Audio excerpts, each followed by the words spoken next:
Wang Yi, also known as Lady Wang, was a remarkable woman from the Cao Wei faction who was celebrated for her courage, strategy, and unwavering loyalty to her husband Zhao Ang.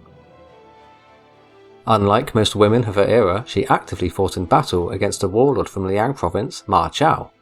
Her story highlights her resilience throughout personal tragedy by protecting her surviving daughter after losing 2 sons to rebels and a third to Ma Chao. Pei Song Zhi judged her as follows: Yi's wisdom and strategy surpassed that of men.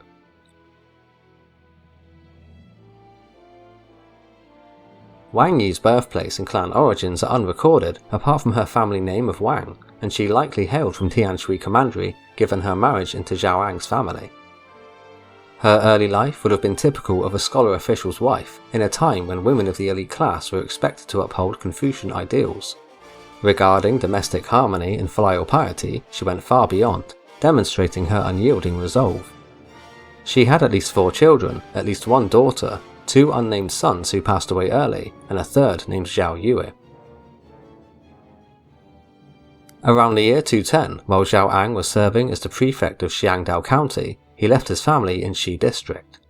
Around that time, a local Xiang chieftain and former Han officer, Liang Shuang, started a revolt, likely a brutal house-to-house assault where Wang Yi's 2 sons were murdered. These boys were likely in their teens or 20s and were perhaps defending the family home or caught in the crossfire. When Wang Yi saw them fall, it shattered the household, leaving her as a widow in all but name. She feared that she would be violated, so she prepared to slit her own throat with a sword, but with the thought of her only surviving daughter, Xiao Ying, being left alone, she stopped. She gave up when she saw her 6-year-old daughter and said, "If I had killed myself and abandoned you, who would take care of you? I hear that people cover their noses if you wear dirty clothing, even if you're one of the 4 beauties. Besides, my looks aren't comparable to any of them." She then rubbed dirt and excrement on her clothes and fasted to make herself become thin, and this lasted for about a year. The Sanguozhi describes her hiding in a suo, the communal privy or latrine of a district, a foul, vermin-infested pit used for human waste. For over a year, possibly 12 to 18 months, mother and child endured this hellish existence, emerging only undercover to scavenge for scraps. The 6-year-old likely endured fevers, malnutrition, and a constant threat of discovery from being confined to a single dark and reeking space. Wang Yi may have whispered stories and lessons to her to preserve the child's spirit, such as those from the biographies of exemplary women. Lady Jiang, wife of King Zhao of Chu, drowned while upholding ritual propriety during the spring and autumn period. While on a river tour, the king had left her on a raised platform, but the floods rose. He sent a messenger to evacuate her, but forgot the royal tablet authorizing the order. Refusing to move without the symbol of authority, Lady Jiang stayed put, even as the waters rose. The messenger returned too late, and saw the waters had engulfed the platform. Admiring her unyielding devotion to protocol and loyalty, the king posthumously named her Zhen Jiang, immortalizing her tragic virtue. Lady Bo, wife of Duke Gong of Song, perished in a palace fire during the spring and autumn period, steadfast in her ritual decorum. Elderly and revered by the time her great-grandson, Duke Jing, ruled, she refused to move when the flames erupted because her ladies-in-waiting had already fled. She would not violate the palace principle that forbade her exit without female attendants. Choosing death over impropriety, her unyielding adherence to duty won widespread admiration and earned her a place alongside Lady Jiang in the annals of exemplary virtue. When Liang Shuang made peace with Zhao Ang's authorities in Qingdao County, Wang Yi became freed from her grotesque state and returned back to dignity. She suddenly stopped when Zhao Ang's men were some 30 li away from arriving and turned to her daughter. "If your father didn't send rescuers to come and fetch us, I'd have willingly stayed in the privy. Whenever I read the stories of Lady Jiang and Lady Bo, I feel inspired by their devotions and convictions, but I am still alive after having gone through similar experiences to them, and feel ashamed to face them in the afterlife. I didn't choose death back then because of you, but since we're close to the guards now, I can leave." Having said that, she attempted to uphold the Confucian ideal of female virtue, lianu, the idea that a noble woman's dignity must be preserved even at the cost of her life. She drank a vial of poison, but luckily for her an antidote was available nearby, so she received medical treatment quickly and survived. In the 2 following years after the Battle of Tong Pass in 211, Ma Chao allied with the Xiang and Han rebels, then constantly raided the lands in Liang Province. When he targeted Wei Kang at Ji County, the city became cut off from supplies for months. As starvation gripped defenders and civilians alike, army advisor Zhao Ang led the defense, alongside his wife. When Ma Chao attacked Ji, Wang Yi donned armor and wielded weapons, defending alongside Ang. When she distributed her clothing and jewelry as rewards, the troops' morale was greatly uplifted.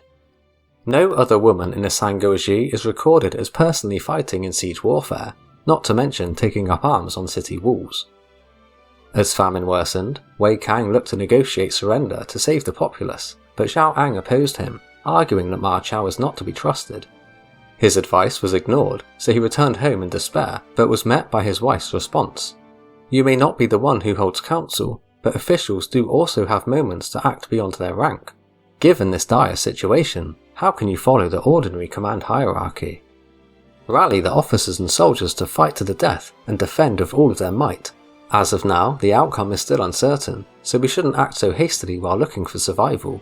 In the face of calamity, there is no evading duty, so why not take decisive action yourself?" Despite Wang Yi's counsel to her husband, Wei Kang finalized his peace talks with Ma Chao in 213. When he entered the city, he executed Wei Kang, massacred officials, and kept Zhao Ang and Wang Yi's son hostage nearby in Nanjing County around the Hanzhong Basin. Ma Chao needed Han Chinese talents to govern effectively and rivaled Cao Cao. He distrusted Zhao Ang, but at the same time saw his value.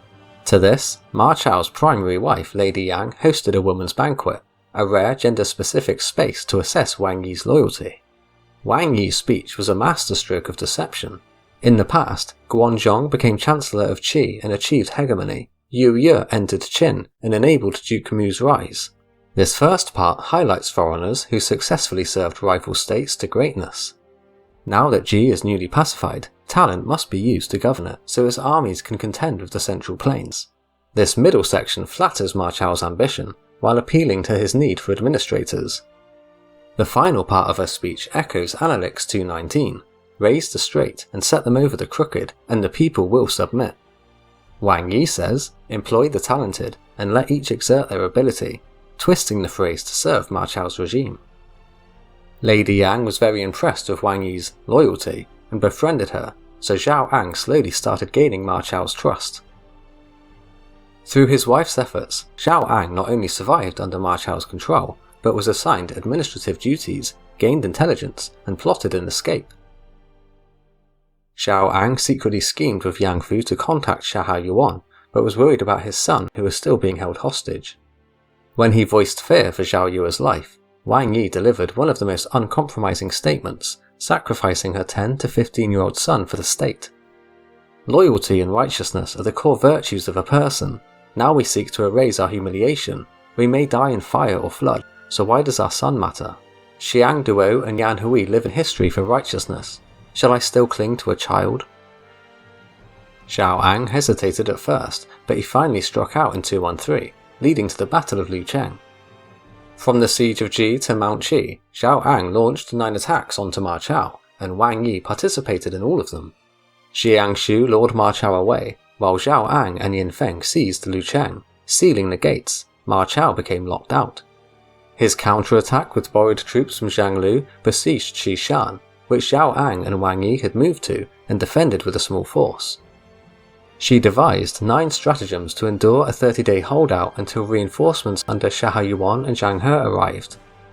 Defeated and betrayed, Ma Chao travelled to Nanjing and personally executed Zhao Ang's family, including Zhao Yue. Wang Yi never wavered, one of the few women in Han records with a confirmed combat tally. Her fate after 213 is unrecorded. She likely retired quietly throughout the rise of Wei until her passing sometime after 219. Her significance lies in subverting gender norms.